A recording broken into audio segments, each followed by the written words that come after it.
Welfare state के features के साथ साथ वेलफेयर स्टेट के ऑब्जेक्टिव्स क्या हैं वो किए थे। आज करेंगे फंक्शंस ऑफ वेलफेयर स्टेट की एक लोक कल्याणकारी राज्य को कौन कौन से काम करने चाहिए।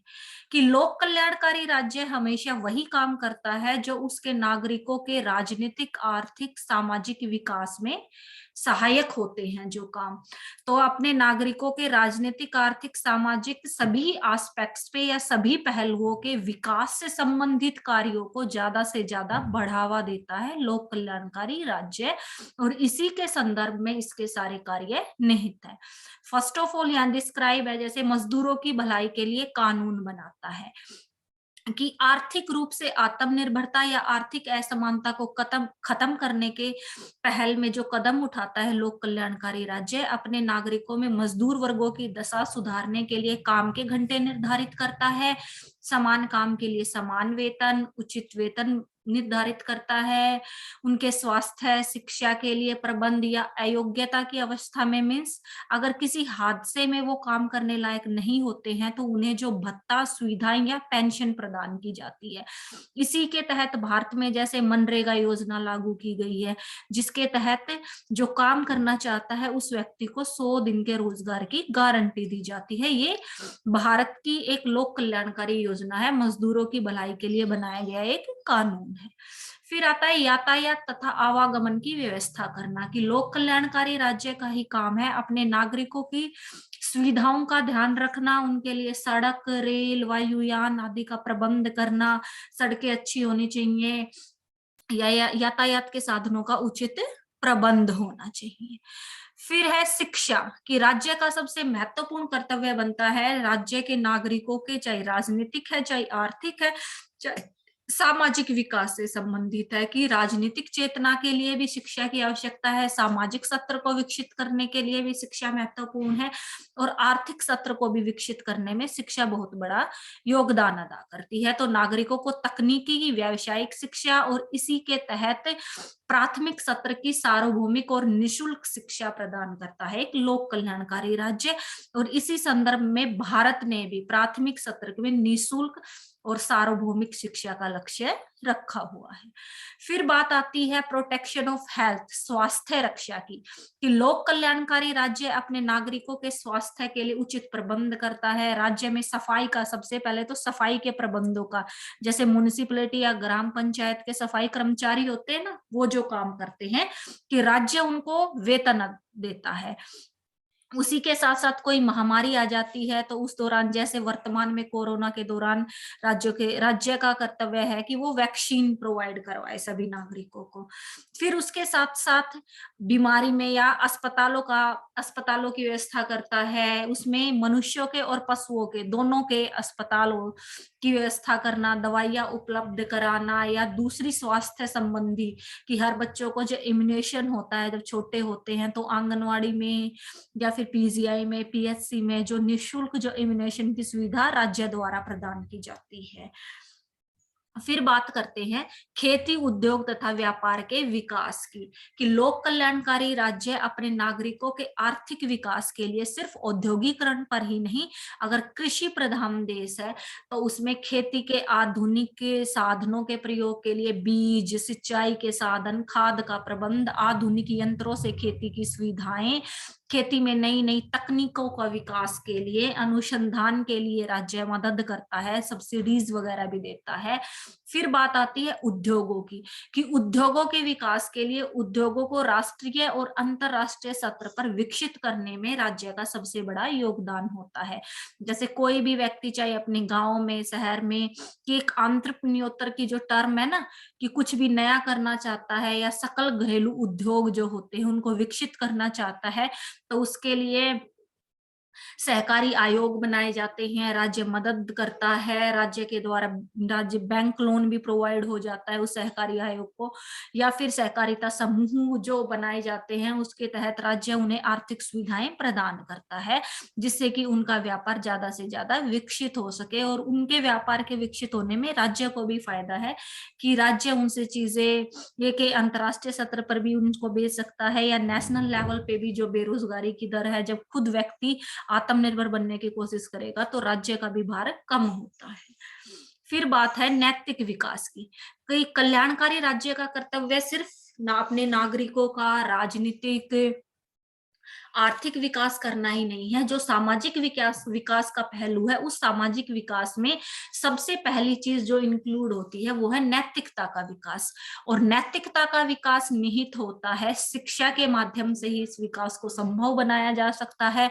और शिक्षा का प्रबंध करना राज्य का मूलभूत कर्तव्य है। उसी के साथ साथ जो सार्वजनिक पुस्तकालय बनाए जाते हैं या आकाशवाणी, समाचार पत्र आदि के माध्यम से भी जो कुछ यूजफुल चीजें, कुछ बेसिक नॉर्म्स, व्यक्ति के चरित्र निर्माण के लिए जो अच्छी बातों का वर्णन किया जाता है, वो भी राज्य का कर्तव्य बनता है कि इस तरह के कार्यक्रमों का वो प्रबंध करे। फिर बात आती है समाज सुधार के कार्य कि राज्य जिन सामाजिक नागरिकों के सामाजिक विकास की बात करता है कि सभी व्यक्ति सामाजिक व्यक्ति हैं, एक समाज के अंतर्गत रहते हैं, तो उस समाज की अवधारणा में जो व्यक्ति हैं वो सब इस समाज की त्रुटियां भी नहीं होती।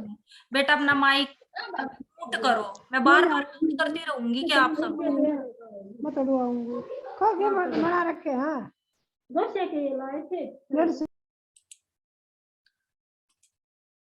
कि हमारे समाज में कुछ सामाजिक कुरीतियां भी हैं, जैसे दहेज प्रथा, बाल विवाह, छुआछूत, जाति प्रथा, इन सब के उन्मूलन से संबंधित राज्य कानून भी बनाता है। जैसे स्त्रियों के विकास के लिए कि पहले औरतों को पुरुषों के समान नहीं समझा जाता था, इतनी सुविधाएं भी नहीं थी, तो उनके विकास के लिए कुछ दहेज प्रथा संबंधी कानून बनाया गया। दूसरी योजनाएं जो बनाई गई औरतों को शिक्षा के क्षेत्र में लेके आने के लिए या नौकरी के क्षेत्र में लेके आने के लिए, उनको रिजर्वेशन, आरक्षण दिया गया।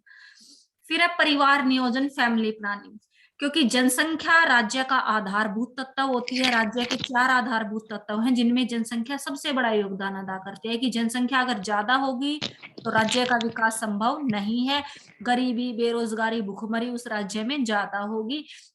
इसलिए जनसंख्या राज्य के सामाजिक, राजनीतिक, आर्थिक हर पहलू को, हर तरह के विकास को प्रभावित करती है। और उस पर नियंत्रण रखने के लिए राज्य कुछ परिवार नियोजन की योजनाएं लागू करता है। और अगर वो परिवार नियोजन योजनाएं सफल रहती हैं तो राज्य की आर्थिक दशा पर बहुत बड़ा प्रभाव देखने को मिलता है। नेक्स्ट है सार्वजनिक सुविधाएं। सार्वजनिक सुविधाओं में आता है कि हम जहाँ रह रहे होते हैं वहां की सड़कें अच्छी हो, या टेलीफोन कनेक्शन, डाक तार व्यवस्था अच्छी हो, परिवहन की सुविधाएं अच्छी हो, बिजली पानी का अच्छा प्रबंध हो, पीने को स्वच्छ पानी मिले। ये सारी सुविधाएं या इन सुविधाओं को प्रदान करने का उत्तरदायित्व तो राज्य के ऊपर होता है कि नागरिकों की मूलभूत मौलिक सुविधाओं का ध्यान रखना।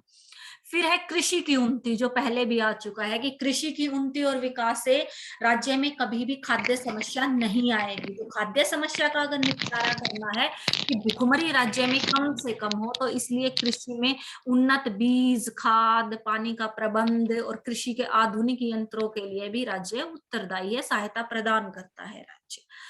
फिर आमोद प्रमोद और मनोरंजन की व्यवस्था करना। कि आमोद प्रमोद और मनोरंजन से क्या है कि आप तो सोचो कि जितने भी थिएटर्स हैं, जितने भी पीवीआर सिनेमाज वगैरह हैं, ये तो किसी एक पर्सन के इंडिविजुअल है।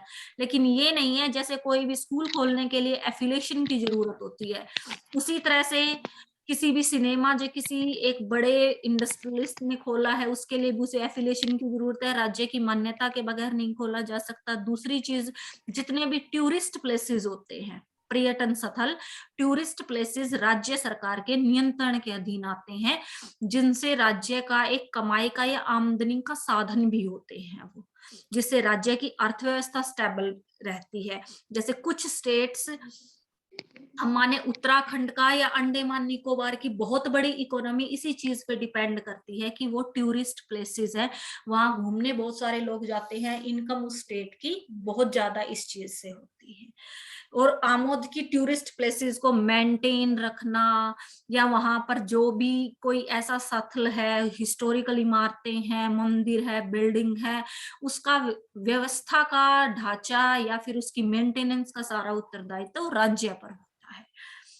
फिर है साहित्य संस्कृति कला के विकास में सहयोग देना, कि साहित्य की हमारी राष्ट्रीय भाषा हिंदी है, हिंदी को विकसित करने के लिए आर्टिकल 350 351 के अंतर्गत भी प्रावधान किए गए हैं कि हिंदी साहित्य के अध्ययन के नए नए अवसर विकसित किए जाते हैं।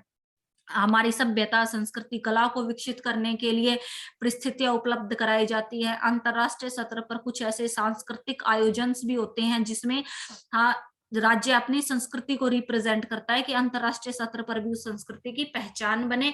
और इसीलिए जैसे आपके कॉलेज में एक तो होता है आपका एकेडमिक एस्पेक्ट जिसमें आप अपना सिलेबस पढ़ते हो, एग्जाम देते हो, एक साथ में होता है ना को करिकुलर एक्टिविटीज। वो को करिकुलर एक्टिविटीज क्या है, आप अपनी सभ्यता संस्कृति की जो दूसरी एक्टिविटीज होती है, चाहे स्पोर्ट्स की है चाहे कल्चरल एक्टिविटी है, उसमें आप कितना पार्टिसिपेट कर रहे हो। कि को करिकुलर एक्टिविटीज के आपको सर्टिफिकेट्स मिलते हैं, मार्क्स मिलते हैं, जो आगे जाके आपका किसी जगह एडमिशन करवाने में या फिर किसी और स्कॉलरशिप के लिए भी यूजफुल होती हैं, कि वो चीजें योगदान देती हैं।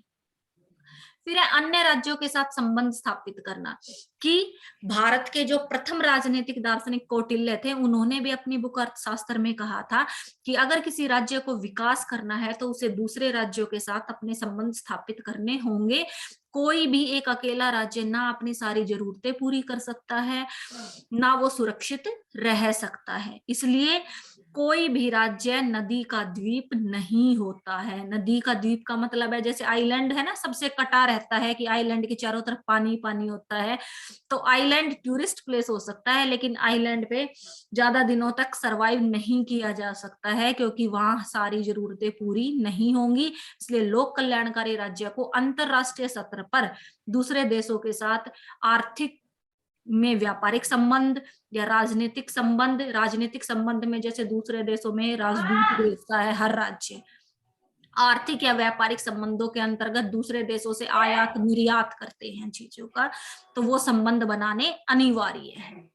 फिर है मनोरंजन के लिए सुविधाएं, कि नागरिकों के जीवन को आनंददायक बनाने के लिए ये पहले भी आ चुका है कि आमोद प्रमोद के साधनों की व्यवस्था करना, ये उत्तरदायित्व भी राज्य का ही है कि आमोद प्रमोद के साधनों को विकसित राज्य के ही द्वारा किया जाता है। फिर मोस्ट इंपोर्टेंट और मोस्ट रेलिवेंट पर्यावरण की सुरक्षा करना, कि राज्य औद्योगिक विकास के चक्कर में पर्यावरण को अनदेखा नहीं कर सकता है क्योंकि पर्यावरण की सुरक्षा एक गंभीर समस्या बनती जा रही है। अगर पर्यावरण को मद्देनजर रखते हुए राज्य विकास की सुविधाओं को संभव नहीं बनाएगा तो राज्य पिछड़ जाएगा, क्योंकि पर्यावरण एक ऐसा विषय है या प्राकृतिक पर्यावरण की सुरक्षा के माध्यम से ही राज्य विकसित हो सकता है।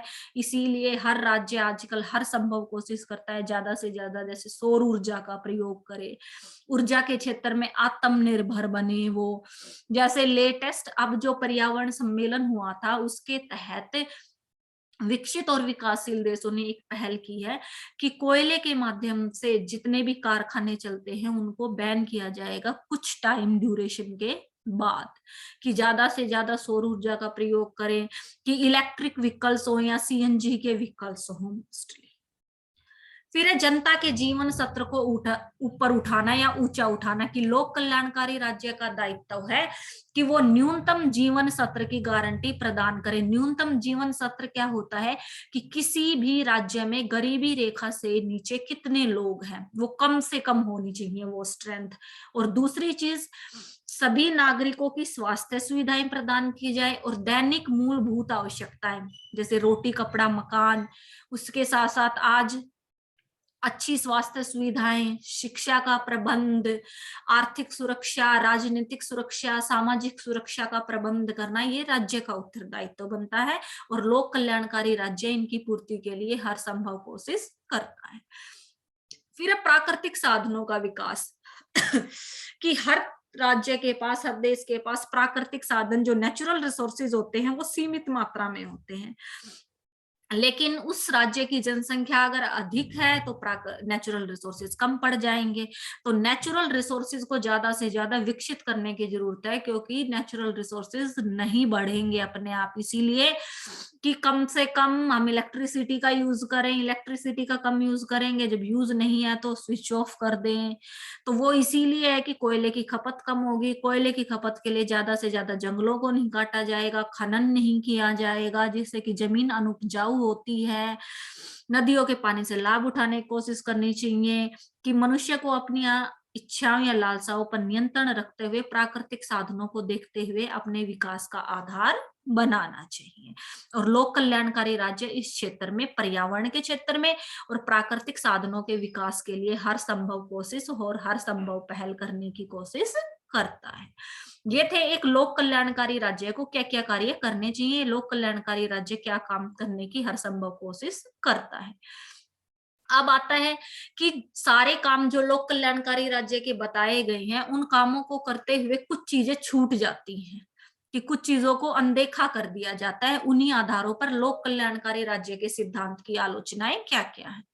तो फर्स्ट ऑफ ऑल है एम्बिग्यूअस कॉन्सेप्ट, की अस्पष्ट अवधारणा, कि लोक कल्याणकारी राज्य की अवधारणा को अस्पष्ट माना गया है, कि कोई एक सुनिश्चित सर्वमान्य व्याख्या की जिसको सब एक्सेप्ट कर ले।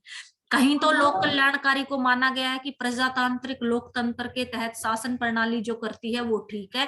कहीं माना गया है कि साम्यवादी शासन प्रणाली जिस समाजवाद के निहित जो कार्य करती है वो श्रेष्ठ है।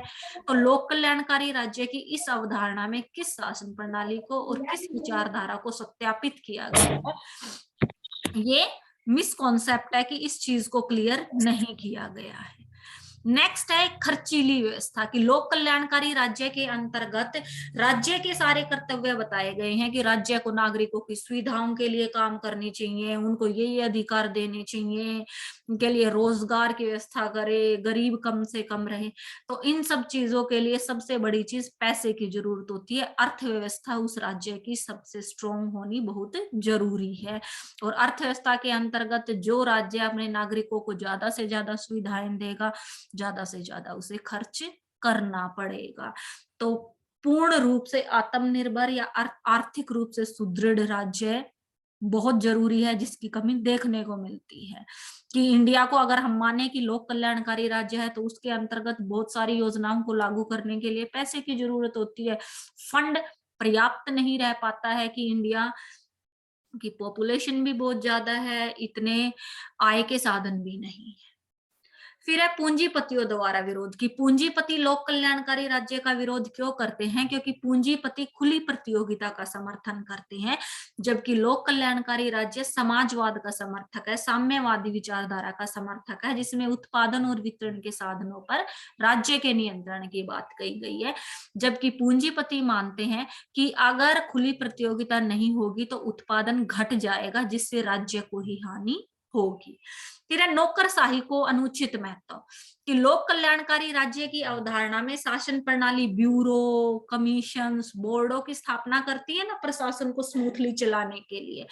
तो ये जो ब्यूरो, कमीशंस, बोर्ड्स बनाए जाते हैं, ये इनमें जो व्यक्ति नियुक्त किए जाते हैं उन्हें स्थायी कार्यपालिका कहते हैं। कि स्थायी कार्यपालिका में कुछ समयावधि के लिए कुछ निर्धारित आयु तक निर्धारित योग्यता के आधार पर उन व्यक्तियों को नियुक्त किया जाता है, उन्हें हटाया नहीं जा सकता है अपने पद से निर्धारित समय से पहले। तो जिस व्यक्ति के पास ये अधिकार दे दिए जाते हैं प्रशासन चलाने का या कोई भी काम करने का, तो वो निरंकुश बन जाता है, या वो अपना प्रभाव दिखाने के लिए कार्यों को सही ढंग से संपन्न नहीं करता है। इसीलिए कहा जाता है कि जो सरकारी कर्मचारी होते हैं, सरकारी विभाग होते हैं, वहां काम बहुत ही स्लो स्पीड से चलता है। फिर है नागरिक स्वतंत्रता में कमी, कि व्यक्तिवादी जो विचारधारा थी या पूंजीवादी समर्थक जो विचारधारा थी, वो बात करती थी कि व्यक्ति बहुत विवेकशील है, उसे पूर्ण आजादी दे देनी चाहिए, स्वतंत्रता दे देनी चाहिए, उसके ऊपर कोई बाध्यता नहीं लागू करनी चाहिए। जबकि लोक कल्याणकारी राज्य सिर्फ व्यक्तियों को सकारात्मक स्वतंत्रता या उसके विकास के लिए ही जितनी स्वतंत्रता की जरूरत है उतनी ही स्वतंत्रता व्यक्ति को देने की बात करता है। बाकी व्यक्ति की स्वतंत्रता को राज्य पर निर्भर की राज्य को जो स्वतंत्रता व्यक्ति को जो स्वतंत्रता दी जाएगी वो राज्य के द्वारा प्रदान की जाएगी। इस अवधारणा का समर्थन करता है लोक कल्याणकारी राज्य। फिर है योग्य व्यक्तियों के साथ अन्याय कि लोक कल्याणकारी राज्य में सभी को एक साथ लेके चलने की बात कही जाती है, जिसमें वो योग्य व्यक्ति जो दुर्लभ होते हैं, गॉड गिफ्टेड होते हैं, जो एक्स्ट्रा ऑर्डिनरी है, बहुत ज्यादा कर सकते हैं, तो वो रह जाते हैं सबके साथ चलने की एक धारा में या एक चाल में, क्योंकि वो बहुत कुछ कर सकते हैं जिससे सिर्फ समाज को ही नहीं राज्य को भी उसका हानि झेलनी पड़ती है। जो उत्पादन का कम होना कि पूंजीवादी विचारधारा के अंतर्गत औद्योगिकरण पर ज्यादा फोकस दिया जाता है, राज्य के आय के साधन ज्यादा बढ़ते हैं, जबकि लोक कल्याणकारी राज्य के अंतर्गत कल्याणकारी योजनाओं पर ज्यादा बल दिया जाता है, राज्य के उत्पादन पर इतना महत्व नहीं दिया जाता है। फिर है नियोजित व्यवस्था के सफल होने में संदेह कि कल्याणकारी राज्य चाहे आर्थिक विकास और राजनीतिक किसी भी तरह के विकास के पहलू के लिए योजनाएं बनाता है, लेकिन जो योजनाएं बनाई जाती हैं उन योजनाओं का व्यवहारिक पहलू पर, व्यवहारिक पृष्ठभूमि पर जब उनको लागू किया जाता है, कि इम्प्लीमेंटेशन जब उन प्लान्स का होता है तो एक्यूरेट इम्प्लीमेंटेशन नहीं हो पाता है जैसा कि फाइल्स में होता है। वो हर डेमोक्रेटिक कंट्री में हम देखने को मिलता है। इंडिया का भी एग्जाम्पल अगर हम ले कि जो प्लानिंग कागजों में होती है, चाहे लोकपाल बिल को लेके हो, चाहे फ्रीडम्स को लेके हो, फंडामेंटल राइट्स को लेके हो, लेकिन जिन प्रतिनिधियों को हम खुद चुन के संसद में भेजते हैं, हम ये मानते हैं वो संसद में पहुंचने के बाद जनता के कल्याण की कम अपने स्वार्थ या हित साधना अधिक करते हैं। फिर है तानाशाही शासन का भय कि लोक कल्याणकारी राज्य में सबसे बड़ी एक अवधारणा यह भी पनपती है कि जिन प्रतिनिधियों को हम चुनते हैं कि वो जनहित के लिए काम करेंगे, वो कल्याणकारी राज्य की आड़ में तानाशाह बन के बैठ जाते हैं, क्योंकि सारी योजनाएं लागू करने का उत्तरदायित्व या अधिकार उन्हीं के हाथ में हम दे देते हैं, जिससे वो अपनी मर्जी के अकॉर्डिंग उस चीज को निरूपित करने की कोशिश करते हैं।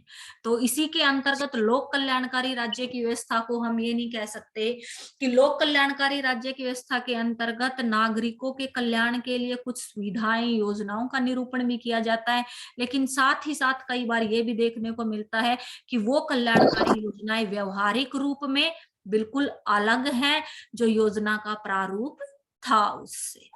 तो आज हम सिर्फ यहीं तक करेंगे कि लोक कल्याणकारी राज्य के फंक्शंस क्या थे, कि क्या क्या कार्य हैं लोक कल्याणकारी राज्य के, और लोक कल्याणकारी राज्य की आलोचनाएं क्या क्या है, कि लोक कल्याणकारी राज्य की आलोचनाएं किस आधार पर की जा सकती है। तो यहाँ तक अगर किसी बच्चे को कोई डाउट है तो पूछो बेटा। क्या ड्राइंग कर रहे हो ये स्क्रीन पे? किसी का कोई डाउट है? बहुत इजी सा टॉपिक है।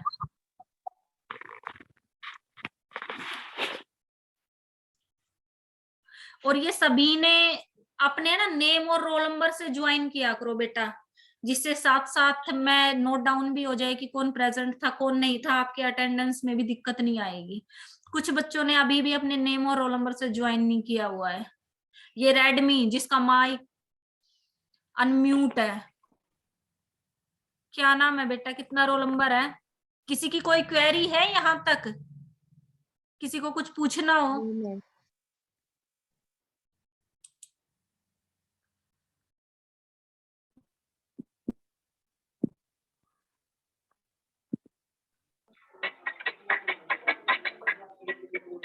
सबको समझ आ गया? ठीक है बेटा, बाय, चलो फिर। और हर रोज इसी टाइम पे क्लास होगी। ये कुछ अभी ग्रुप पे मैसेज कर रहे हैं कि क्लास कब है कब है, ठीक है? वो मीटिंग आईडी और पासवर्ड वही सेम है।